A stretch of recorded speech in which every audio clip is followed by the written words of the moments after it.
Assalamualaikum warahmatullahi wabarakatuh. Alhamdulillah, kalimat yang paling pantas diucapkan oleh setiap muslim di awal aktivitas mereka, karena terlalu banyak nikmatnya Allah yang tidak terhitung kepada kita. Bisanya mata mengambil dan menyerap cahaya sehingga masih bisa melihat, bisanya hidung masih bisa membedakan mana bau wangi dan busuk serta menghirup udara, bisanya lisan dan mulut mengucapkan kalimat, bisanya kuping menampung suara sehingga masih bisa mengetahui ini suara besar atau kecil, bisanya hati menampung, mengambil, membedakan mana yang baik dan mana yang buruk. Maka sangat pantas setiap manusia mengucapkan puji syukur kehadirat Allah Subhanahu wa taala dalam segala kegiatannya. Alhamdulillah. Thumma as-salatu wassalamu ala habibina wa rasulina Muhammadin kama sallallahu wa malaikati alaihi adada khalqihi wa ridha nafsihi wa zinata arshihi wa midada kalimatihi mil'us samawati wa mil'ul ardi wa mil'u ma syi'ta min syai'in ba'd. Yang kedua, langsung setelah memuji Allah Subhanahu wa taala adalah mengucapkan dan mengaturkan salawat dan taslim yang tidak kunjung ada batasnya untuk Nabi kita, kekasih kita, panduan kita Muhammad sallallahu alaihi wasallam, sebagaimana Allah pencipta langit dan bumi juga para malaikat yang memberikan salam kepada beliau.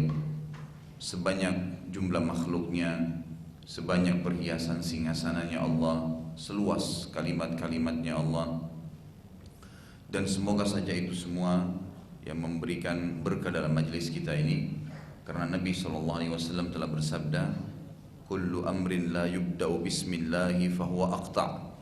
Semua perkara, kegiatan yang dimulai dengan tidak membaca bismillah, memuji Allah atau dengan nama Allah, maka akan terputus dari rahmat. Juga dalam hadis yang lain Nabi SAW mengatakan, kullu du'ain mahjubun ma lam yuzkaru fihi salatu aliyya. Setiap doa itu pasti masih terhijab, tidak diterima oleh Allah Subhanahu wa taala sampai diucapkannya salawat untukku. Makanya setiap ulama atau semua ulama menitikberatkan harusnya seorang muslim setiap aktivitas, mungkin ibu-ibu mau masak, mau mulai aktivitas sehari-hari, mau keluar rumah, mau apa saja, bapak-bapak juga mau mulai pekerjaan, selalu memulai dengan alhamdulillah wassalatu wassalamu ala rasulillah, dan itu yang paling ringkas agar mudah diamalkan dan diajarkan kepada anak-anak kita. Pagi ini insyaAllah kita akan masuk ke perang Uhud, dan ini terjadi tahun 3 Hijriah, serta kita akan mulai dengan izin Allah sebab terjadinya perang Uhud dulu. Terakhir saya sudah jelaskan pada pertemuan yang lalu, setelah Nabi SAW pulang dari Badr, kemudian kasus terakhir sempat mengepung dan memerangi suku Qainuqa Yahudi yang telah membuat masalah dengan beberapa sahabat Nabi, yang akhirnya dikepung oleh Nabi SAW karena mereka sempat membunuh seorang sahabat dan tidak mau menyerahkan siapa yang membunuhnya, sehingga Nabi SAW mengepung sampai akhirnya dikeluarkan dari kota Madinah, dan sudah saya jelaskan panjang lebar bagaimana ceritanya. Sekarang kita masuk ke sebab perang Uhud. Sebab perang Uhud ini ahli sejarah menyebutkan ada 2 sebab utama terjadi. Yang pertama adalah, dan ini yang hampir semua buku sejarah menyebutkan, kekalahan Quraisy di Badr. Jadi pada saat perang Badr mereka keluar dengan 1000 pasukan, sementara berhadapan dengan kaum muslimin yang hanya 314 orang, dan itu tersebar di seluruh jazirah Arab. Serta di awal-awal sebelum peperangan tersebar berita bahwasanya orang-orang Quraisy lah yang pasti menang, karena memang secara kuantiti, secara jumlah, kuantitas memang lebih banyak 1000 dibandingkan 300, dan tidak mungkin secara akal manusia sebenarnya 300 mengalahkan yang 1000. tapi nyata di lapangan, fakta di lapangan membuktikan bahwasanya memang kaum muslimin menang. Dan yang luar biasa, tokoh-tokoh Quraisy yang sangat banyak ya, seperti Abu Jahal, Umayyah bin Khalaf, itu mereka semua mati dan terbunuh di perang Badr. Maka Abu Sufyan pun sempat marah kepada orang-orang Quraisy, karena Abu Sufyan, kalau anda masih ingat kisahnya waktu itu, yang memimpin kafilah yang akhirnya meminta tolong ke Mekah karena tahu kalau Nabi SAW keluar dari Madinah akan menyerang kafilahnya dengan 314 orang, menyurat ke Mekah. Lalu orang-orang Mekah, Abu Jahal, ya, Abu Lahab, kemudian Umayyah bin Khalaf, semuanya itu menyusun pasukan untuk membela kafilah. Pada saat kafilah Abu Sufyan telah selamat dari kejaran Nabi SAW dan pasukan Quraisy juga sudah tiba di wilayah Badr, gitu kan, maka Abu Sufyan sempat menyuruh Abu Jahal dan timnya, ya, pasukannya kembali ke Mekah, nggak usah berperang dengan Muhammad karena sudah selamat kafilah ini. Tapi ternyata dengan izin Allah, dengan takdir Allah, Allah inginkan sesuatu sebagaimana pernah kita jelaskan di awal perang Badar. Memang ada rahasia di situ yang Allah inginkan. Ya, Allah SWT ingin terjadi perang Badar. Maka Abu Jahal tidak mau, bersikukuh dan harus masuk ke medan perang. Akhirnya terkalahkan dan Quraisy dibuat malu oleh kaum muslimin. Allah Subhanahu wa taala menakdirkan hal tersebut. Tersebarlah berita di Jazirah Arab kalau Quraisy dengan pasukan lebih banyak dikalahkan oleh Muhammad yang pasukannya lebih sedikit sallallahu alaihi wasallam. Maka Abu Sufyan pun marah dengan orang-orang Quraisy yang sempat kembali, yang tersisa dari prajurit-prajurit mereka. Kenapa memaksakan diri padahal saya sudah larang pada saat itu? Maka mereka mengatakan ini keinginan Abu Jahal, dan Abu Jahal sudah mati, terbunuh di perang Badar. Maka Abu Sufyan pun bersumpah pada saat itu atas nama Tuhan-Tuhannya. Tentu ini radhiyallahu anhu sebelum masuk Islam, ya. Nanti pembebasan kota Mekah Abu Sufyan akan masuk Islam. Jadi pada saat itu memang Abu Sufyan ini tinggal dia yang dituakan di Mekah. Karena rata-rata pemimpin-pemimpin suku di Mekah sudah terbunuh semua. Yang kira-kira menjadi saingannya dulu memang tidak ada raja di Mekah. Tapi setelah mereka terbunuh semuanya di perang Badar, termasuk Abu Lahab sendiri tidak ikut di perang Badar, tapi pada saat, ya, sebelum perang Badar terjadi dia terkena penyakit, ya, kemudian penyakit itu membuat masalah buat hidupnya, ya, sebagaimana juga terjadi bahwasanya ada kisahnya istrinya Abbas sempat, ya,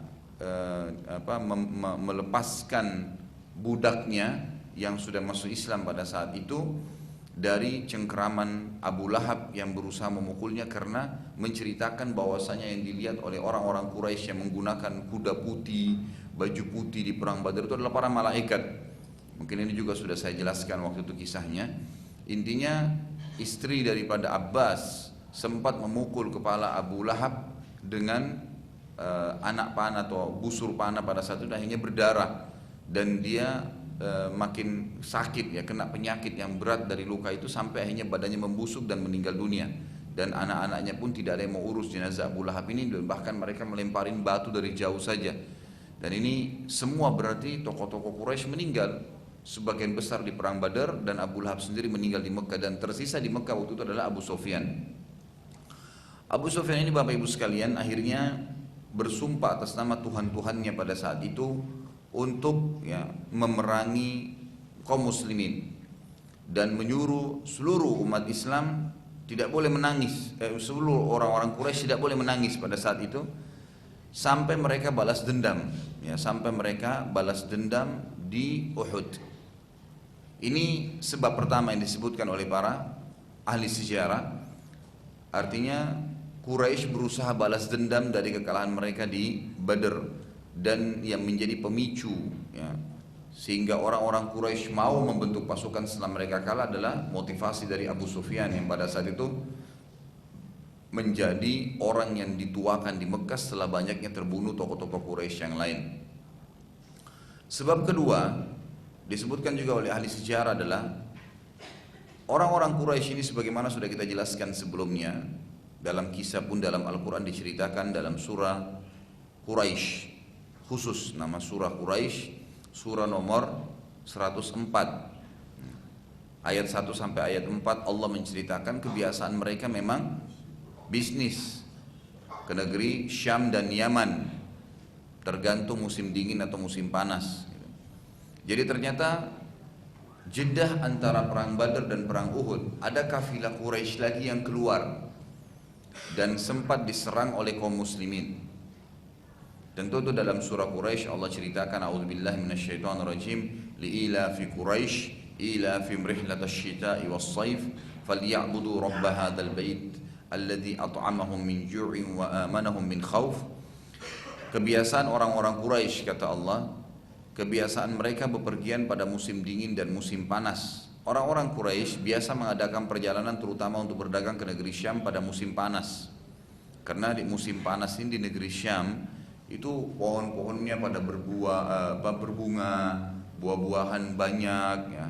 Jadi musim panas yang mungkin seperti yang kita rasakan di Indonesia, negeri Syam ini hampir sama dengan Indonesia, ini subur sekali ya, Masya Allah luar biasa gitu, tumbuh-tumbuhannya luar biasa.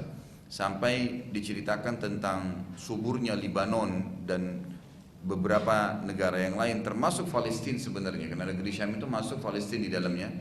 Itu kalau jalan raya mereka, aspal mereka sempat ada yang rusak, maka dari tengah-tengah jalan raya yang rusak itu tumbuh pohon apel.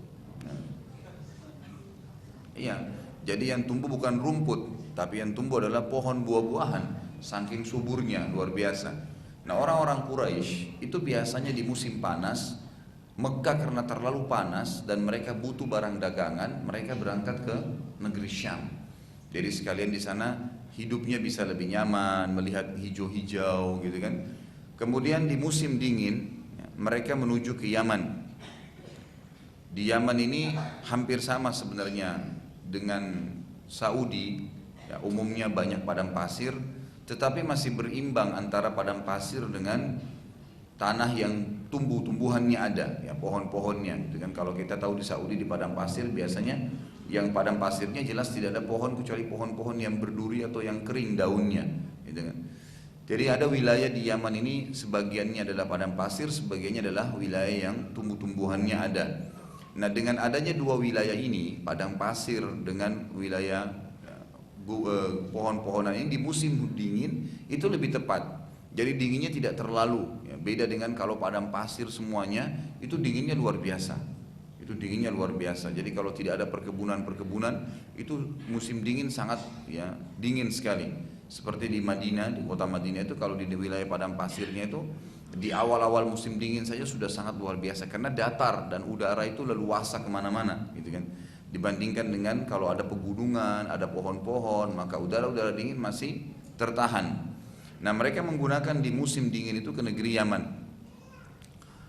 Dalam perjalanan ini mereka mendapat jaminan keamanan dari penguasa-penguasa dari negeri-negeri yang mereka lalui. Ini adalah suatu nikmat yang amat besar dari Tuhan Allah Subhanahu wa taala untuk orang Quraisy. Maka Allah sengaja sebutkan dalam Al-Quran ayat ini agar mengingatkan orang-orang Quraisy itu nikmat dari Allah dan bukan dari patung-patung yang mereka sembah selama ini di depan Ka'bah. Ringkas cerita adalah orang-orang Quraisy pada saat itu mengeluarkan lagi kafilahnya. Tapi setelah kejadian kafilah Abu Sufyan yang hampir saja ketangkap oleh pasukan Nabi SAW pada saat sebelum terjadi perang Badar, maka orang-orang Quraisy coba berusaha mencari jalur lain. Gak bisa lagi. Kalau pernah ingat saya berikan gambaran Jazirah Arab itu bentuknya kurang lebih ya. Kalau dia di peta itu agak miring. Ini ada di sebelahnya Laut Merah, perbatasan Asia dengan Afrika. Kemudian dia seperti kotak gitu ya. Di sebelah sini Asia. Jazirah Arab ini, kota Mekah di tengah-tengah Jazirah Arab, lebih dekat kepada Laut Merah. Karena Jeddah itu kurang lebih 1 jam dari Mekah itu sudah Laut Merah. Itu untuk ke negeri Syam di utara Jazirah Arab. Harus lewatin Madinah waktu itu, nggak ada jalur lain. Harus lewatin Madinah. Jadi kafilah dari Mekah kalau mau ke negeri Syam belanja di musim tadi panas itu, pasti dilihat oleh orang-orang Madinah. Karena jalurnya cuma itu, nggak ada jalur lain. Ya, mereka masih belum bisa membuat jalan lain pada saat itu. Maka otomatis setiap kafilah lewat pasti orang-orang Madinah kaum muslimin waktu itu tahu.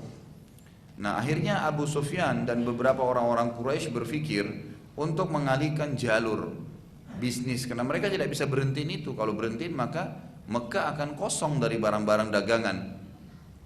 Suatu hari mereka mengutus kafilah dagang ke negeri Syam dipimpin oleh Abu Sufyan lagi, yang sangat besar. Terdapat harta kurang lebih nilainya 100.000 perak dan perhiasan lainnya.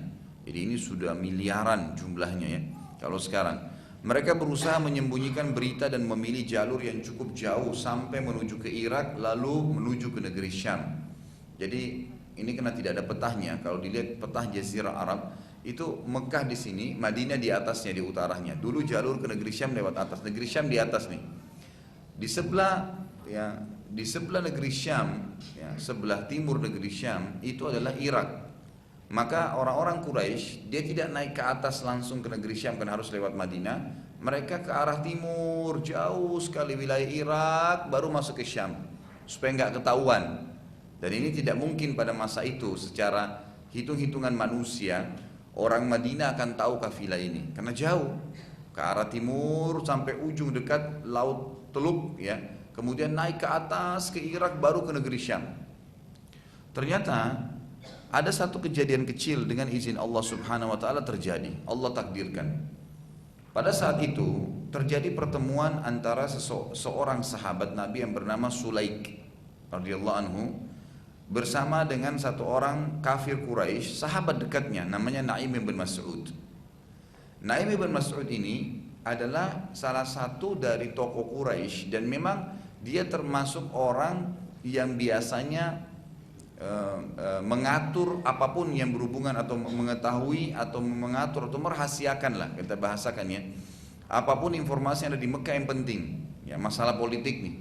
Masalah keluarnya kafilah, keluarnya pasukan, masuknya pasukan, kemudian apa hadiah yang diantar ke orang-orang atau raja-raja selain Quraisy, itu memang Naim bin Mas'ud yang tahu. Waktu itu belum ada pengharaman khamr. Belum ada pengharaman khamr. Kita tahu khamr ini butuh proses ya. Ada beberapa ayat yang turun, memang 3 ayat yang turun untuk pengharaman khamr. Waktu itu belum ada pengharaman khamr. Di awal tahun 3 Hijriah. Pada saat itu Sulaik bersama dengan Naim bin Mas'ud lagi mabuk berdua. Sulaik ini sahabat Nabi, waktu itu belum ada pengharaman khamr dan sahabat dekat dengan Naim, lagi mabuk berdua. Kemudian karena mabuknya terlalu berlebihan, si Naim ini orang Quraisy ini sampai akhirnya tidak sengaja dia menceritakan tentang info kafilah tadi. Jadi lagi mabuk diceritain sama dia kalau Quraisy akan keluar, ada jumlahnya 100.000 perak. Ya, ada begini, ada begitu, dan mereka akan melalui jalur Irak sampai ke negeri Syam agar umat Islam tidak tahu. Dalam kondisi mabuk dia nggak tahu nih kalau ini di sebelahnya orang Islam, nggak sadar. Teman dekatnya ini adalah orang Islam dan itu sahabat. Memang lagi mabuk juga, gitu kan? Karena belum ada pengharaman khamr. Maka pada saat disampaikan kafilah tersebut, Sulaik tiba-tiba kayak orang yang baru sadar bahwasanya ini informasi yang penting. Lalu dia mengambil semua informasi tersebut dan langsung segera kembali ke Madinah dan melaporkan kepada Nabi Sallallahu Alaihi Wasallam. Tapi di sini saya belum temukan ada ahli sejarah yang menyebutkan tepatnya di mana mereka berdua lagi duduk ataupun mereka lagi mabuk berdua nih, gitu kan. Intinya waktu Sulaik radhiyallahu anhu tahu, beliau kembali ke Madinah lalu menyampaikannya Rasulullah, si Naim bin Mas'ud ini bukan orang Quraisy biasa, memang dia yang tahu semua informasi politiknya Mekah. Ini memberitakan ada kafilah yang akan keluar dipimpin Abu Sufyan dan jumlahnya cukup banyak, gitu kan. Perlu juga saya ingatkan kembali jemaah sekalian rahiman rahimakumullah, sebab daripada Nabi SAW sering menyerang kafilah Quraisy, sebab utamanya bukan karena ingin merampas begitu saja harta orang, bukan. Sebab utamanya karena orang-orang Quraisy pada saat Nabi SAW dan para sahabat hijrah ke Madinah, rumah-rumah para kaum muslimin, harta-harta mereka, pakaiannya, kudanya, pokoknya apa saja, semua diambil oleh orang Quraisy. Dan pada saat itu yang masih bernilai dikumpul oleh orang Quraisy lalu dibawa dalam karavan atau dalam kafilah ini, dibawa ke negeri Syam lalu dijadikan duit, lalu dijadikan uang untuk memerangi kaum muslimin. Jadi ternyata orang-orang Quraisy mengambil harta kaum muslimin untuk memerangi muslimin sendiri. Jadi ini sebab utama kenapa Nabi SAW sering menyerang kafilah mereka. Bukan karena ingin mengambil ya, ini butuh diketahui karena nanti orang pikir kaum muslim ini suka merampok berarti, gitu kan? Ini bukan masalah merampok karena memang orang-orang Quraisy telah mengambil sekali lagi harta kaum muslimin, dijadikan duit, kemudian duit itu dipakai untuk beli kekuatan, memperkuat militer mereka lalu menyerang Madinah. Termasuk ya pada saat kafilah Abu Sufyan yang pertama pergi ke negeri Syam, yang tadi menjadi penyebab perang Badar yang lalu kita jelaskan, itu waktu saat mereka bawa pulang mungkin banyak sekali, belum pernah ada kafilah Quraisy sebesar itu. Ternyata yang paling banyak menjadi uang pada saat itu adalah harta kaum muslimin. Makanya Nabi SAW berusaha menyerang mereka, gitu kan? Karena ingin mengambil kembali harta kaum muslimin dari para sahabat muhajirin dan juga sekaligus memberhentikan mereka, karena kalau tidak mereka akan terus menggunakan harta-harta dari kafilah itu agar ya, memerangi kaum muslimin. Sisi yang lain, Nabi SAW juga ingin menunjukkan kekuatan kaum muslimin. Kalau terjadi peperangan ya sudah, terjadi peperangan sebagaimana kita nanti ketahui. Akhirnya Nabi SAW membentuk Sariyah. Sariyah sudah saya jelaskan, ya, itu 3 orang ke atas kalau ditugaskan khusus oleh Nabi SAW diistilahkan Sariyah. Sariyah ini dipimpin oleh Zaid bin Haritha radhiyallahu anhu. Ini anak angkatnya Nabi SAW, tentunya sudah pernah juga saya jelaskan. Sariyah tersebut berhasil merebut kafilah, sementara Abu Sufyan dan masyarakat Mekah sama sekali tidak menyangka penyerangan tersebut. Abu Sufyan dengan pengawal kafilah berhasil melarikan diri kembali ke Mekah. Tapi kafilahnya diambil, direbut oleh Zaid bin Haritha, berhasil pada saat itu. Beda dengan waktu perang Badar. Perang Badar kan kafilahnya nggak berhasil diambil. Abu Sufyan berhasil pulang ke Mekah. Akhirnya terjadi pertempuran antara muslimin dengan pasukan Mekah yang memang sempat datang waktu itu. Tapi di sini tidak. Abu Sufyan sempat kembali ke Mekah dengan pengawal-pengawalnya, meninggalkan harta tersebut dan kaum muslimin mengambilnya serta membawa ke Madinah. Abu Sufyan pada saat itu pulang ke Mekah, ini sebab kedua perang Uhud ya. Jadi yang disepakati ahli sejarah tadi, yang pertama memang karena mereka mau balas dendam, yang kedua ini Abu Sufyan akhirnya bermusyawarah dengan sisa tokoh-tokoh Quraisy yang ada. Misalnya Abu Jahal pada saat meninggal, maka ada anaknya yang menggantikan Abu Jahal, gitu kan? Ada anak-anak mereka, Umayyah bin Khalaf, ada anaknya yang gantikan jadi kepala suku. Dikumpulin oleh Abu Sufyan lalu bermusyawarah, ini kira-kira jalan keluarnya apa nih? Selalu jadi masalah. Selalu kafilah kita akan direbut oleh kaum muslimin. Ini saja kita putar dengan jalur yang jauh mereka bisa rebut, apalagi lalu jalur mana lagi? Artinya kedua jalur utama ini dan yang baru dibuat ini sudah ketahuan sekarang. Mereka akan terus lakukan. Kira-kira apa solusinya? Akhirnya setelah musyawarah, Abu Sufyan pun mengambil keputusan pada saat yang tertua di Mekah untuk menyerang kota Madinah. Menyerang kota Madinah. Jadi bukan lagi mengubah jalur bisnis, bukan lagi mengajak damai, tapi memang membentuk pasukan yang besar untuk sekalian menyerang kota Madinah.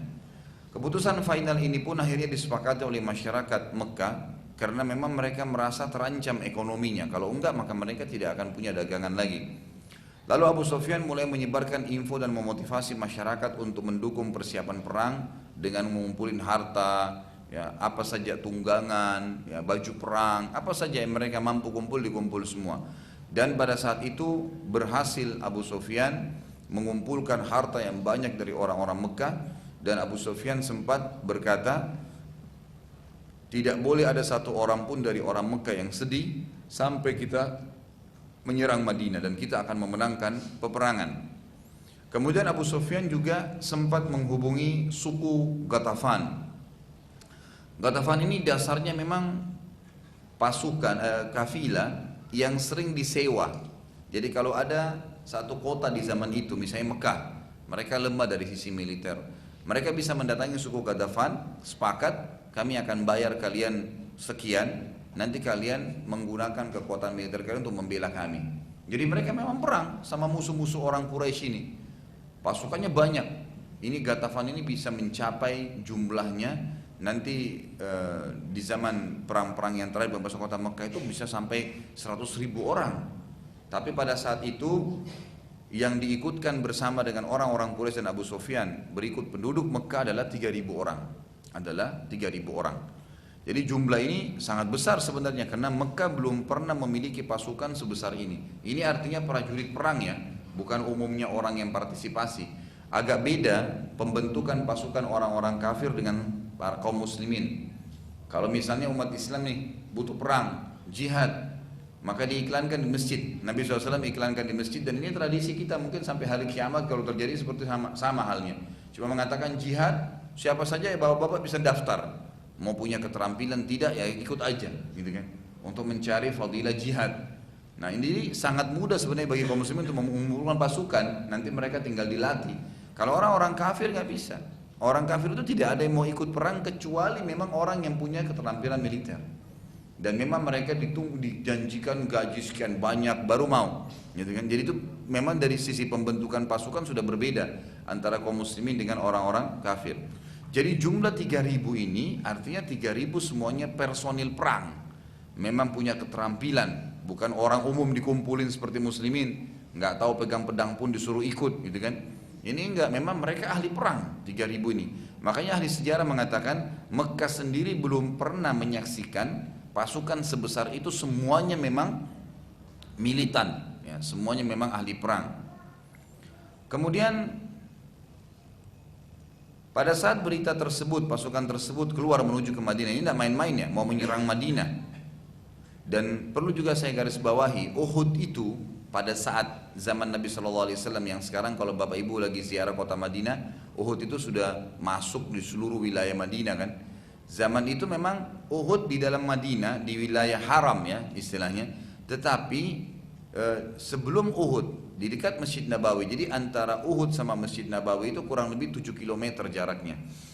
Nah antara pintu gerbang Madinah dengan Uhud itu dekat sekali, itu cuma sekitar 4 km kurang lebih, 4 atau 3 km saja jaraknya antara pintu gerbang Madinah dengan Gunung Uhud. Makanya nanti kita lihat waktu pasukan Quraisy sampai di wilayah Uhud, artinya sudah sampai di depan pintu gerbang kota Madinah, karena dekat sekali, gitu kan, karena dekat sekali. Pada saat informasi tersebut sampai kepada Nabi SAW, maka Nabi pun SAW bermusyawarah dengan para sahabat, kira-kira bagaimana nih pendapat kalian? Maka para sahabat ada yang mengatakan seperti Hamzah radhiyallahu anhu, beliau mengatakan, wahai Rasulnya Allah, tidak usah kita tunggu mereka tiba di Madinah, keluar aja. Kita keluar juga sekarang, mereka keluar, di mana Allah pertemukan di situ kita perang, hadapin aja. Untuk apa kita takut? Kalau kita nggak keluar nanti kita dianggap pengecut. Ada sahabat lain dari Ansar bernama Anas bin Nadhr radhiyallahu anhu yang kebetulan pada saat di perang Badar, kan waktu perang Badar kalau Bapak Ibu masih ingat yang 314 pasukan itu agak beda dengan perang Uhud ya. Perang Uhud ini memang diiklankan ini mau jihad, ini mau perang. Waktu perang Badar bukan, diiklankan untuk menyerang karavannya atau kafilahnya Quraisy. Jadi beda ya. Ini akan berperang melawan pasukan, ini hanya kafilah. Makanya waktu keluar dari Madinah ke Badar itu tidak niat mau berperang jihad, niatnya mau menyerang karavan saja. Biasanya umumnya kalau karavan itu atau kafilah diserang pasti mereka bubar, lari karena takut lihat jumlah yang banyak dari prajurit-prajurit atau pasukan musuh yang datang gitu kan. Ini beda ya. Pada saat mereka keluar dari Madinah itu banyak sahabat yang tidak ikut karena dikasih opsi pilihan oleh Nabi. Ya mau silakan ikut, yang nggak mau nggak apa-apa. Ada satu sahabat dari Ansar namanya Anas bin Nadhr radhiyallahu anhu yang kebetulan tidak sempat hadir di Badar, dan beliau ini punya jiwa perang yang sangat kuat, besar sekali, semangat sekali. Waktu beliau mendengarkan ternyata Nabi SAW dan kaum muslimin perang di Badar dan tersebar satu jazirah Arab kalau muslimin sangat kuat dan menang, dia mengatakan, peperangan pertama Nabi SAW di Badar aku tidak hadir. Demi Allah, bila setelah hari ini ada peperangan Nabi SAW dengan Quraisy, maka aku akan melakukan sesuatu yang membuat Allah Azza wa Jalla ridha. Artinya, aku tidak akan lagi tinggal di Madinah, aku akan ikut dan aku akan terus berperang sampai aku mati syahid atau menang, gitu kan. Jadi Anas bin Nadhr ini memberikan jawabannya begitu. Waktu sahabat lagi bermusyawarah dengan Nabi SAW, Anas bin Nadhr ini langsung ya dengan semangat mengatakan, ya Rasulullah, tunjuk saja di mana lokasi mereka, kita keluar. Anda tunjuk di mana kita harus melawan mereka, kita keluar. Dan saya termasuk orang yang akan di depan pasukan ya Rasulullah. Pada saat itu sahabat banyak sekali yang memohon kepada Nabi SAW untuk keluar, lebih banyak untuk keluar daripada tidak keluar. Sementara Nabi SAW niat sebenarnya lebih cenderung untuk bertahan di kota Madinah. Perlu juga kita tahu, Nabi SAW ingin bertahan di kota Madinah ini ada alasannya. Kata para ulama, ada alasannya. Sebagaimana disebutkan dalam banyak riwayat yang sahih. Para sahabat berkata, ya Rasulullah, kira-kira apa yang membuat pertimbangan anda mau bertahan di Madinah? Maka Nabi SAW berkata, semalam aku sempat mimpi. Lalu para sahabat mengatakan, anda mimpi apa ya Rasulullah? Kata Nabi SAW, aku melihat seekor sapi disembelih dalam mimpiku. Aku juga melihat pada pedangku terdapat kebengkokan. Dan aku juga melihat aku masuk dan berlindung dalam baju perang yang kokoh. Lalu para sahabat berkata, lalu menurut anda ya Rasulullah, apa penakwilannya, apa takwilnya mimpi itu? Maka kata Nabi SAW, aku menakwilkan sapi yang disembelih adalah sahabatku yang terbunuh. Sementara kebengkokan pada pedangku adalah salah satu kerabatku yang akan terbunuh. Dan aku masuk ke dalam baju perang yang kokoh, aku takwilkan kota Madinah. Jadi ini takwil mimpi ya. Dan dari hadis ini juga, dari kisah ini juga diambil pelajaran oleh para ulama, termasuk Muhammad bin Sirin rahimahullah, salah satu ulama tabi'in yang menyusun buku khusus masalah takwil mimpi.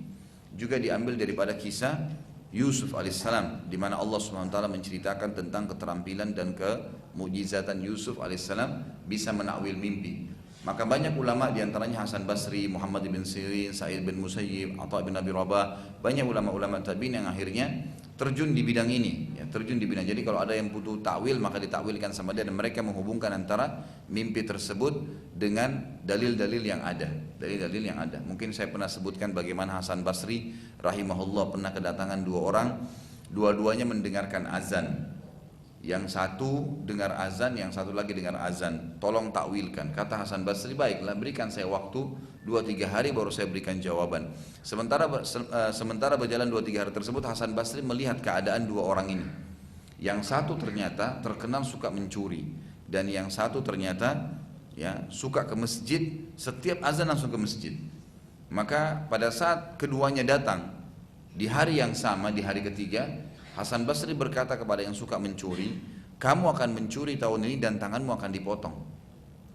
Sesuai dengan firman Allah Subhanahu wa taala di dalam surah Yusuf, wa adzana muadzdinun ayyatuhal iru innakum lasarikun. Dan adzana muadzin, dipanggil, azan itu kan panggilan. Dipanggillah ya kelompok keluar saudara-saudaranya Yusuf itu yang mau pulang waktu saat Binyamin, adiknya Nabi Yusuf, ditahan oleh Yusuf alaihissalam, dan sengaja di dalam di dalam karungnya ya bawaannya Binyamin ditaruh kendihnya raja gitu kan, gucinya raja. Maka pada saat itu dipanggil dan dikatakan, wahai kalian kafilah, ya kalian adalah pencuri. Jadi kata-kata azan diambil oleh Hasan Basri dari kalimat ini, karena si tadi pencuri mimpi dengarkan azan. Kemudian yang kedua dikatakan, kamu akan haji tahun ini. Sesuai dengan firman Allah Subhanahu wa taala, a'udzubillahi minasyaitonir rajim, wa'adzin fin nasi yaumal hajjil akbari. Ya. Annallaha bari minal musyrikin wa rasuluh. Dan sampaikanlah, ya kumandangkanlah gitu kan, bahwasanya Allah Subhanahu wa taala memanggil seluruh muslimin untuk haji akbar pada saat itu, dan Allah berlepas tangan dari orang-orang musyrik. Jadi terjadi, ternyata tahun itu terjadi betul. Yang satu dipotong tangannya karena mencuri, dan yang satu terjadi benar dia haji pada tahun itu ya dengan izin Allah Subhanahu wa taala. Jadi memang ada takwil, cuma saya sarankan kalau takwil mimpi ini Bapak Ibu sekalian jangan dilaporkan atau jangan diceritakan kepada sembarang orang. Karena memang juga ada hadis Nabi SAW yang berbunyi, mimpi itu seperti yang ditakwilkan. Maksudnya akan terjadi seperti yang ditakwilkan. Jadi nggak boleh semua mimpi disampaikan kepada siapapun gitu kan. Atau kalau mimpi itu terlalu berbekas, merasa mengganggu, ya maka kita bisa sampaikan kepada orang-orang tertentu saja yang faham agama, yang mudah-mudahan nanti dia bisa berikan panduannya. Atau kalau dia mengatakan saya tidak tahu, lebih baik minta kepada Allah, maka berdoalah kepada Allah agar dijadikan mimpi tersebut kebaikan, Baik, para sahabat pada saat itu ridwanullahi alaihim lebih semangat untuk keluar. Ya Rasulullah, keluar aja deh, lebih baik kita hadapin mereka walaupun anda sudah mimpi tadi gitu kan. Jadi mereka semangat mau jihad. Maka Nabi SAW pun karena melihat mayoritas sahabatnya mau keluar, Maka beliau pun masuk ke dalam rumahnya, berkata kepada Ummul Mukminin Aisyah, siapkanlah baju perangku. Lalu disiapkanlah baju perang Nabi SAW. Pada saat beliau lagi dalam rumahnya, para sahabat akhirnya bermusyawarah, kayaknya Nabi SAW tidak pengen keluar nih, lebih baik kita ikutin saja beliau. Waktu Nabi SAW sudah keluar gitu kan, dan ternyata ya, beliau sudah pakai baju perang lengkap, di atas kudanya dengan pedangnya, dengan perisainya. Maka para sahabat mengatakan, ya Rasulullah, mungkin anda lebih pengen di Madinah, kami ikut aja bertahan di Madinah. Lalu kata Nabi SAW, tidak pantas bagi seorang Nabi yang telah mengenakan baju perang membatalkan niatnya sampai Allah memberikan keputusan siapa yang menang atau siapa yang kalah di antara dia dan musuhnya. Jadi ini juga sebuah pelajaran besar ya. Seorang muslim itu harus punya tekad, kalau sudah niat mengerjakan satu perbuatan dan itu baik, tidak usah diikuti dengan keraguan. Kata Allah SWT, فَإِذَا عَزَمْتَ فَتَوَكَّلْ عَلَى اللَّهِ. Kalau sudah azam, mau keluar, tidak usah bimbang, jalanin aja sudah, bismillah gitu kan. Jadi nggak usah ragu, sebenarnya tawakal kepada Allah Subhanahu Wa Taala. Ini harus kita ketahui bahwasanya ini sebuah prinsip dasar dalam masalah agama kita. Dan juga jangan pernah melepaskan diri kita dari doa pada Allah SWT, bergantunglah, merengeklah dengan Allah SWT, dan itu hal yang sangat dianjurkan. Banyak kaum muslimin mau berdoa kepada Allah kalau hal-hal yang dianggap perlu saja. Sekarang Bapak Ibu berpikir gak, kalau mau beli mobil minta sama Allah mobil, mau mobil mewah bilang ya Allah berikan saya mobil mewah. Banyak orang tidak berpikir itu. Mau beli rumah, ya Allah belikan saya rumah itu. Kenapa anda tidak ucapkan itu kepada Allah? Akhirnya kita hanya menggantungkan diri kita kepada Allah. Kalau dokter sudah mentok nggak bisa obatin lagi, ya Allah sembuhin. Kenapa kan dari awal sama Allah? Supaya Allah tuntun ke dokter yang pas, beli obatnya sembuh. Tapi kita enggak, nanti sudah kepepet, nanti kalau sudah darurat baru minta kepada Allah. Ini salah. Bukankah Allah SWT tuntun kita dari pertama kita keluar rumah sudah baca doa, masuk rumah baca doa, mau masuk kamar mandi baca doa, mau makan baca doa, habis makan baca doa. Dari hal yang kecil sampai hal yang besar, mau menang menghadapi musuh, mau dilunasi dari terlilit utang, mau diberkahi usahanya, semua memang berdoa kepada Allah. Sampai ke masalah jihad, diberikan kemenangan oleh Allah Subhanahu Wa Taala. Jadi usahakan selalu kita gantungkan ya doa kita kepada Allah SWT dan bertawakal kepada Allah. Nabi SAW di sini menunjukkan masalah itu. Ada sebuah kisah yang menarik diangkat di zaman Umar bin Khattab. Umar bin Khattab ini pada saat jadi khalifah, ya, ini sebuah athar yang sahih. Umar bin Khattab ini paling senang berita-berita yang unik. Waktu beliau lagi duduk di masjid selesai sholat, biasanya orang-orang pada datang ngobrol gitu kan, ada yang punya masalah nyampein. Terus ada satu orang masuk, mirip sekali mukanya kayak orang kembar. Lalu Umar bertanya, saya belum pernah melihat kejadian seperti hari ini. Dan Umar tahu ternyata ini seorang ayah dengan anaknya. Jadi seperti orang kembar, seperti adik kakak, mukanya sama, cara jalannya sama, postur tubuhnya sama, dan tidak kelihatan, tidak beda jauh, kayak bukan ayah sama anak, kayak kakak sama adik gitu. Lalu kata Umar radhiyallahu anhu, saya belum pernah lihat keajaiban seperti hari ini. Siapa kalian ini? Ya, seperti apa ceritanya nih? Ya Allah kasih ini.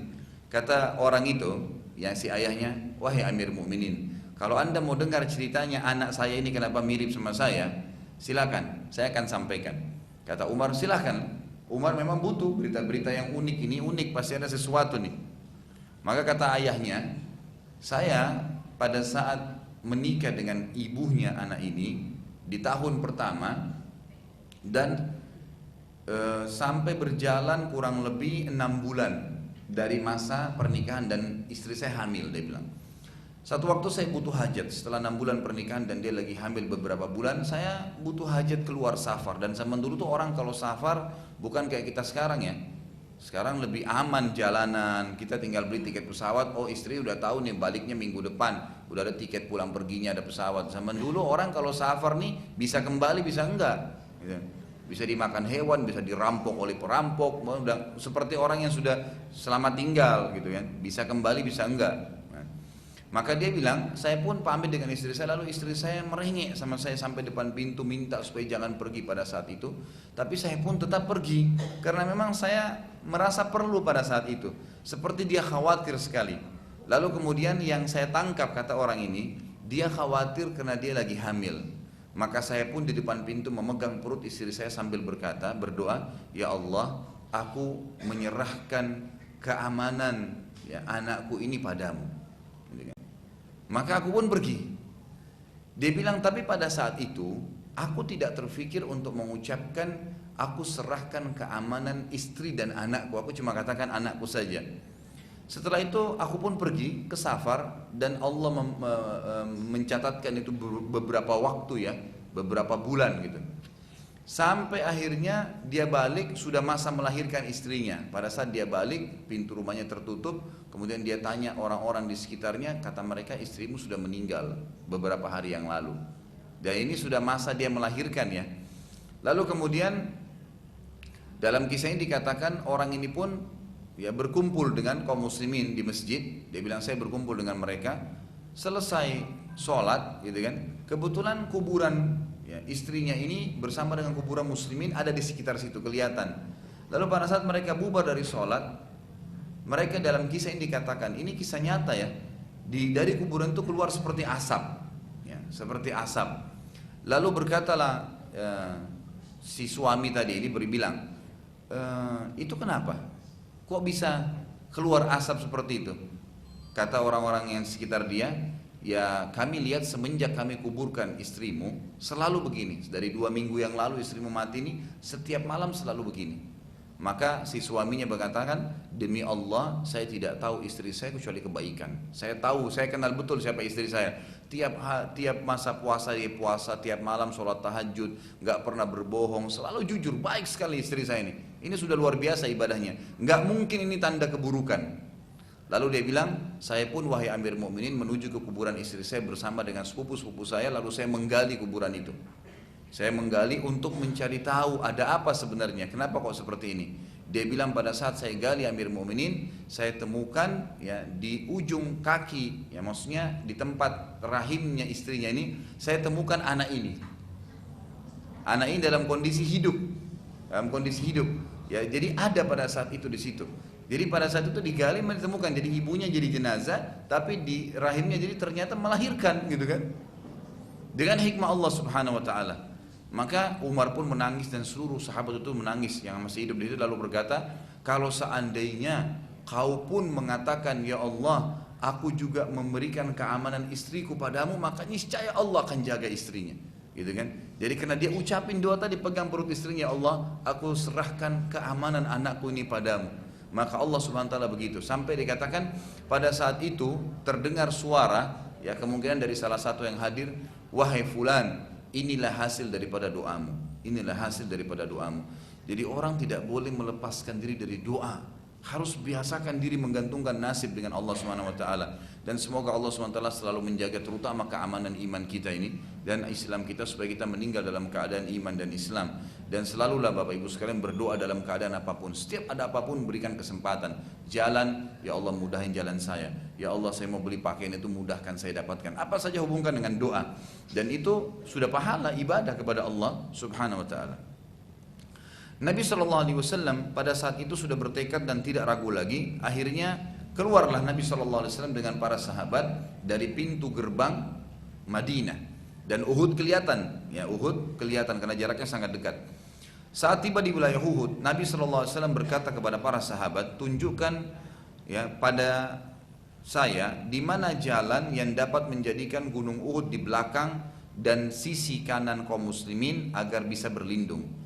Supaya Uhud ini ada di sebelah belakang, pasukan Islam pas di depannya gunung Uhud, dan di sebelah kanannya masih ada Uhud juga. Di mana kira-kira lokasi itu? Karena Madinah ada di sebelah kiri nanti kaum muslimin. Jadi supaya orang-orang Quraisy tidak berpikir menyerang Madinah, maka mereka fokus melawan pasukan yang ada. Ya, jadi dijadikan Uhud di belakangnya bentengnya dan melengkung. Jadi memang Uhud itu kan agak besar ya. Jadi ada tempat lokasi yang Nabi SAW ingin, yang Uhud di belakang dan sebelah kanan, sehingga Madinah terjadi di sebelah kiri kaum muslimin. Sementara musuh tadi sudah niat ya untuk memasuki kota Madinah dan menyerang Madinah. Akhirnya kaum muslimin pun memikirkan dan mendapatkan jalan. Pada hari Sabtu, Nabi SAW keluar dari Madinah dan beliau tidak ingin musuh yang memilih tempat di lokasi peperangan sehingga mereka leluasa mengatur penyerangan terhadap muslimin. Inilah sebabnya mengapa Nabi SAW meminta agar ditunjukkan tempat tadi yang saya sebutkan. Saat akan menuju ke lokasi tersebut, pasukan muslimin harus melewati kebun-kebun kurma. Jadi untuk menjadikan Uhud di belakang dan sisi kanan kaum muslimin, itu tidak bisa keluar dari pintu gerbang terus terang-terangan lewatin lapangan-lapangan kosong, karena pasti akan dilihat oleh orang Quraisy. Orang Quraisy itu sudah tiba di wilayah Uhud ya, sudah di sekitar Uhud. Jadi Nabi SAW mutar, cari jalan keluar, bagaimana bisa tadi di posisi ini. Maka tidak ada jalan lain kecuali ya Nabi SAW dan kaum muslimin melewati kebun-kebun kurma yang ada di sekitar Gunung Uhud. Dan sampai sekarang kita lihat di sekitar Uhud itu penuh dengan perkebunan kurma ya. Memang di situ banyak kebun-kebun kurma.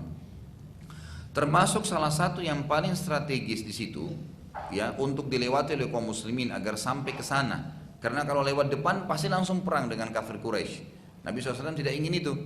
Ada satu kebun orang munafik, dan orang munafik ini sangat musuh dengan Islam. Namanya Rubai ibn Kaidi, yang matanya pada saat itu buta. Saat Nabi SAW menyuruh para sahabat pamit pada Rubai, Rubai pun menolak, mengatakan kalian pasti akan merusak kebunku. Lalu ia menolak. Para sahabat sempat akan menyerangnya karena sekarang ini bukan lagi masalah izin atau tidak izin sebenarnya, tapi itu adab dalam Islam ya. Ini pasukan muslimin harus lewat, dan memang tidak ada niat untuk merusak kebun-kebun itu, apalagi pohon kurma kita tahu tidak rusak dengan kuda gitu kan. Tapi memang dasarnya dia nggak mau, dia tahan kaum muslimin. Maka Nabi SAW pun berkata pada saat itu, biarkan saja dia, sungguh dia buta hati dan buta matanya, lewati saja kebunnya gitu kan. Maka dilewatilah oleh para sahabat pada saat itu bersama dengan Nabi SAW, sementara Rubai mencaci maki mereka. Nabi SAW saat selesai menyusun pasukan, tinggal sisi kiri pasukan yang masih terbuka, dan di sana terdapat sebuah bukit kecil yang dikenal dengan Jabal Rumat.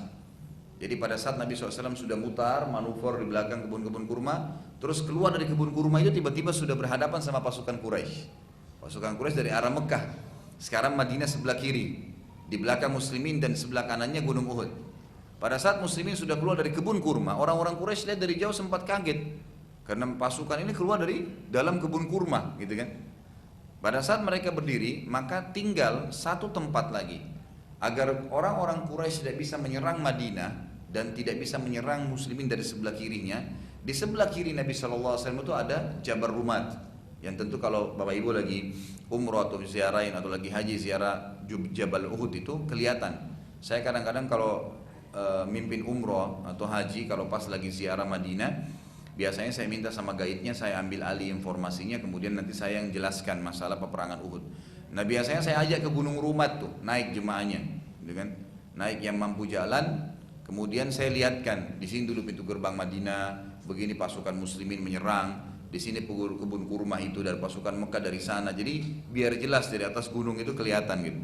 Ringkas cerita adalah di situ ada gunung yang waktu itu masih lebih tinggi dari sekarang. Sekarang sudah dengan berjalannya waktu maka lebih pendek ya. Siapa saja sekarang bisa naik ke atas itu. Ya. Maka pada saat itu Nabi SAW meletakkan 50 pemanah di atas gunung tersebut dan dipimpin oleh Abdullah bin Jubair radhiyallahu anhu. 50 pemanah ini khusus. Tentu kalau pemanah ini zaman dulu ya, pemanah itu seperti sekarang pesawat tempur. Atau mungkin sniper ya, penembak jitu. Jadi itu luar biasa memang. Jadi pemanah-pemanah di zaman dulu itu ada tingkatan-tingkatannya. Ada yang baru belajar mana itu cuma bisa lepasin satu anak panah saja. Kalau yang sudah mahir bisa 3 sampai 5 anak panah yang mereka lepaskan sekaligus dan terarah ke 5 sasaran, gitu kan. Itu kemahiran-kemahiran. Nah kebetulan sebagian ahli sejarah mengatakan 50 pemanah Nabi SAW ini bukan main-main, memang ahli pemanah. Memang mereka bisa melepaskan 3 sampai 5 anak panah dalam satu kali ya, lepasan gitu kan. Bayangkan kalau pasukan Quraisy pun 3.000 jumlahnya, maka tetap saja 50 kalau bisa lepasin 5 anak panah, kira-kira bisa bunuh berapa orang tuh, gitu kan. Satu anak panah bisa bunuh 1 orang. Kalau 5 anak panah dikali 50 itu berarti 250 anak panah satu kali lepas, gitu kan. Kalau 250 ini anggap bunuh 10%-nya, 25 orang aja sekali lempar anak panah. Itu banyak sekali yang terbunuh gitu kan. Dan satu kotak tempat anak panah zaman dulu itu ada yang bisa menampung 50 anak panah, ada yang bisa menampung sampai 500 anak panah tergantung besar kotaknya gitu kan. Bahkan ada yang bisa menampung sampai 1000 anak panah. tergantung kotak besar yang dipikul di punggung mereka, gitu kan. Jadi seperti itulah. Pasukan yang paling berpengaruh dari kaum muslimin adalah para pemanah tadi yang 50 itu, karena memang mereka lah yang akan menghadang orang-orang Quraisy menyerang Madinah, karena pintu gerbang tadi di sebelah mereka, atau manuver menyerang pasukan mujahidin dari sisi kirinya. Sisi kanan sudah ada gunung, sisi belakang sudah ada gunung, tinggal berhadapan sama musuh di depan. Dan juga mereka punya tugas utama adalah menyerang, bukan cuma menahan mereka nyerang Madinah atau manuver, menyerang juga dengan anak-anak panah mereka ke orang-orang Quraisy yang 3.000 orang tadi. Saudaraku sekalian, pasukan muslimin pada saat itu jumlahnya awalnya 1.000, tapi ada 300 dari orang-orang munafik yang sengaja ikut keluar, ya. Kemudian pas sudah tiba di perkebunan itu di depan pasukan, lalu mereka pulang. Sengaja mereka begitu untuk mematahkan semangat pasukan Islam. Ini 3.000 orang dihadapin, tadinya sudah 1.000 yang keluar nih. Ternyata 300 ini munafik kembali ke Madinah sengaja untuk menjatuhkan semangat kaum muslimin. Jadi tinggal 700 orang saja menghadapi 3.000 ini. Dan dengan dikuranginnya 50 orang di atas gunung tadi, berarti sisa 650 orang yang berhadapan melawan 3.000 tadi. Saat pasukan muslimin sudah siap, terjadi kasus yang cukup besar dan berpengaruh di tengah-tengah pasukan muslimin. Ternyata jumlah 1.000 orang sahabat tadi, itu keluar 300 dari mereka orang-orang munafik yang dipimpin oleh pimpinan mereka, Ubaidillah bin Abdullah bin Salul. Yang ini tentu jelas turun banyak ayat Al-Quran tentang dia, yang Nabi SAW dilarang mulai semenjak itu mensolati, bahkan mendoakan mereka di kuburannya, dianggap mereka kafir kepada Allah. Mengajak orang-orang munafik sengaja keluar dari Madinah, kemudian mereka setelah terbentuk pasukan, setelah diatur Nabi SAW, baru mereka keluar. Enggak, kami enggak mau, gitu kan? Kami enggak mau ikut. Lalu kembalilah 300 tersebut, gitu kan? Dan ini 300 ini berarti sepertiganya, yang itu. Karena kan 1.000, kurang lebih sepertiga dari pasukan keluar. Pada saat yang bersamaan terdapat juga 2 suku dari Ansar, dari mukminin yang ikut-ikutan balik ke Madinah, karena terpengaruh dengan 300 yang balik. Jadi 300 orang munafik ini tidak semuanya sahabat faham kalau ini orang-orang munafik. Pada saat terbentuk pasukan 300 orang ini cukup besar, sepertiga pasukan pulang ke Madinah. Jadi ada juga sahabat-sahabat yang sempat terpengaruh. Ini kembali, lebih baik kembali daripada di sini, gitu kan? Daripada ikut dengan perang. Maka pada saat itu ada suku Salamah dan suku Harith. 2 ini mereka akhirnya pulang bersama orang-orang munafik, tapi sempat dikejar oleh Abdullah bin Haram, Abu Jabir radhiyallahu anhu, sahabat Nabi yang mulia, dan menjelaskan kepada mereka bahwasanya ini orang-orang munafik yang balik. Ngapain kalian ikut-ikutan? Kalau kalian kembali, kalian akan kehilangan kesempatan mendapatkan fadilah perang bersama Nabi SAW dan mendapatkan harta rampasan perang kalau menang, dan juga kalau pada saat ya kalah itu sebuah fadilah, kalau mati syahid. Ngapain kalian kembali? Akhirnya dengan izin Allah 2 suku ini kembali, dan sebagian ahli sejarah menyebutkan kemungkinan jumlah mereka itu mencapai 200 orang, gitu kan? Jadi kalau mereka tadi berhasil betul kembali ke Madinah, maka sangat sedikit jumlah muslimin, tinggal 500. Tapi dengan hikmah Allah akhirnya kembali lagi. Allah Azza wa Jalla menceritakan tentang masalah 2 kelompok tadi, ya. Dijelaskan dalam surah Al-Imran urutan 3 ayat 122. A'udzu billahi minasyaitonir rajim. Idh hammat ta'ifatani minkum an tabshara wallahu waliyuhuma wa 'alallahi falyatawakkalul mu'minun. Ketika 2 golongan daripadamu ingin mundur karena takut, padahal Allah adalah penolong bagi kedua golongan itu. Karena itu hendaklah kepada Allah saja orang-orang mukmin bertawakal. Maksudnya adalah Bani Salamah dari suku Khazraj dan Bani Harithah dari suku Aus, ya. Keduanya dari barisan kaum muslimin, dan akhirnya mereka kembali.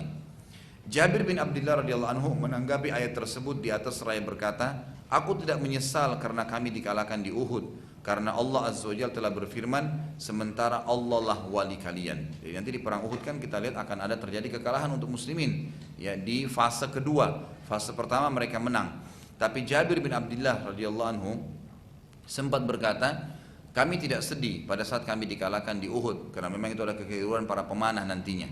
Tetapi karena kami sangat senang pada saat Allah menurunkan ayat tentang, ya, Badr, tentang Uhud ini, yang dikatakan wallahu waliyuhuma, Sesungguhnya dua kelompok orang beriman tadi, dua suku Bani Salaman dan Bani Harith yang mau kembali ke Madinah dan yang masih bertahan di medan perang, Allah menyebutkan dua kelompok mukminin dan Allah lah wali mereka.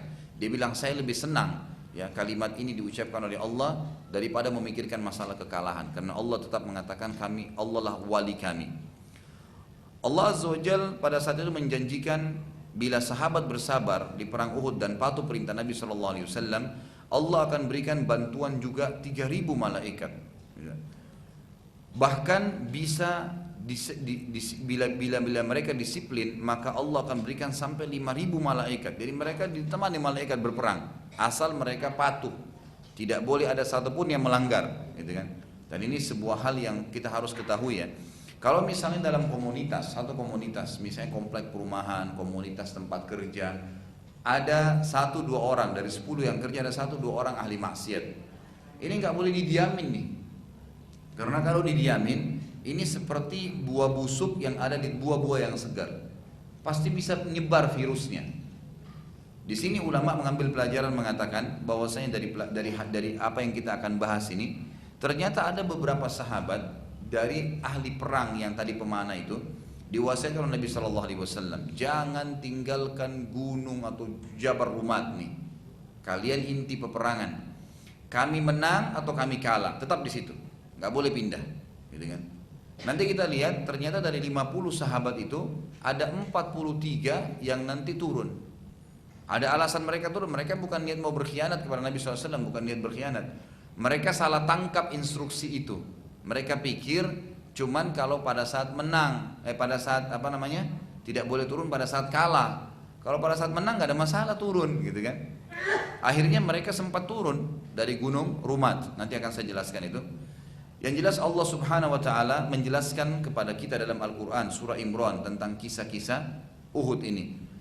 Al-Imran urutan 3 ayat 123 sampai 125. Jadi ada 3 ayat di sini. A'udzubillahi minasyaitonirrajim. Wa laqad nasarakumullahu bi Badrin wa antum adillah fattaqullaha la'allakum tashkurun. إذ تقول للمؤمنين ألن يكفيكم أن يمدكم ربكم ب3,000 من الملائكة منزلين بلى إن تصبروا وتتقوا ويأتوكم من فورهم هذا يمددكم ربكم ب5,000 من الملائكة مسومين. Jadi ini janji Allah akan turun malaikat membantu mereka asal mereka mematuhi Nabi Sallallahu Alaihi Wasallam. Kata Allah dalam surah Al-Imran tadi ayat 123-nya, sungguh Allah telah menolong kalian di perang Badr, padahal kalian pada saat itu jumlahnya sedikit dan sangat lemah. Karena itu bertakwalah kepada Allah agar kalian dapat mensyukurinya. Jadi tidak usah khawatir tentang masalah jumlah kalian, tidak usah khawatir Ubaidillah bin Abdullah bin Salul dari keluar dari pasukan orang-orang munafik, nggak ada masalah semua itu, nggak usah pikirin.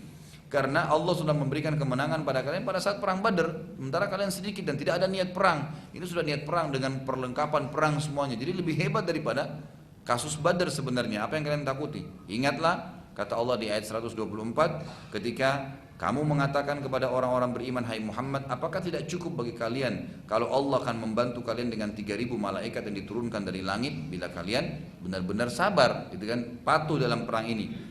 Dan jika kalian bersabar dan bersiaga, tetap baik, patuh dalam peperangan, komitmen mempertahankan Islam ini, dan mereka datang menyerang kalian dengan seketika itu juga niscaya Allah akan menolong kalian dengan 5.000 malaikat yang akan memberikan tanda. Jadi ini jelas sekali ya ajaran dari Nabi SAW, janji dari Nabi SAW. Dari pasukan Quraisy perlu juga diketahui terdapat 200 personil, 200 orang khusus yang menunggangi kuda yang saat itu dipimpin oleh Khalid bin Walid. Tentu nanti masuk Islam radhiyallahu anhu nanti, tapi ini sebelum masuk Islam dan memang dia kepala militer ya, pasukan Mekah. Mereka tidak ikut berperang, tapi mereka tugasnya hanya memantau dari kejauhan dan melihat kesempatan-kesempatan di mana mereka bisa menyerang muslimin, terutama 50 pemanah. Terutama 50 pemanah yang telah diletakkan di atas gunung, kena kelihatan oleh orang-orang Quraisy, ketahuan, gitu kan. Baik, sekarang kita masuk ke motivasi Nabi SAW pada saat akan terjadi perang. Dan ini termasuk dianjurkan pemimpin muslim pada saat mau memimpin perang ya, mengucapkan kalimat-kalimat motivasi agar memang orang-orang pada semangat mau berperang, gitu kan. Dalam pasukan muslimin terdapat anak-anak kecil yang ingin ikut berperang dari dalam kota Madinah dan sempat tiba di medan perang. Maka Nabi SAW memilah mereka Ada yang boleh ikut, ada yang tidak layak ikut. Di antara anak-anak yang ditolak oleh Nabi SAW adalah Abdullah bin Umar dan Usama bin Zaid radhiyallahu anhuma. Jadi pada saat itu umurnya masih 12 tahun. Ikut berperang, mau ikut berperang anak kecil. Tapi Nabi SAW ya larang mereka ikut.